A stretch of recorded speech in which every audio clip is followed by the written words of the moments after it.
আজকে আমি একটা ফেমাস মানুষকে সাজাতে যাচ্ছি। ব্রিজটা দেখে কি চিনতে পারছো? এই ব্রিজটা কিছুদিন আগে ভেঙে গেছিলো। চলো দেখি আজকে কে সেই ফেমাস মানুষ। এই দেখো আমার সেই ভাইরাল ব্রাইড, জেনে নিও রিকোয়ারমেন্ট। তো আজকে কেমন মেকআপ চাই একটু বল। চুলটা কি হালকার উপরে করবি? চোখটা কেমন বড় বড় টানবো না নর্মাল রাখবো? নর্মাল।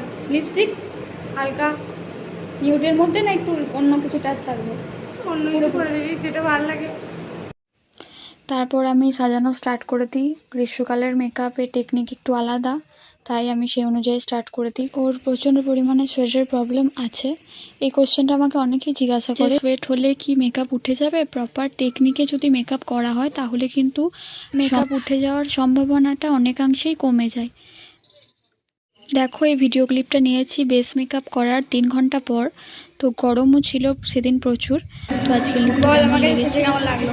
দারুণ লেগেছে, আমার তো ব্যাপক লাগছে সেটা।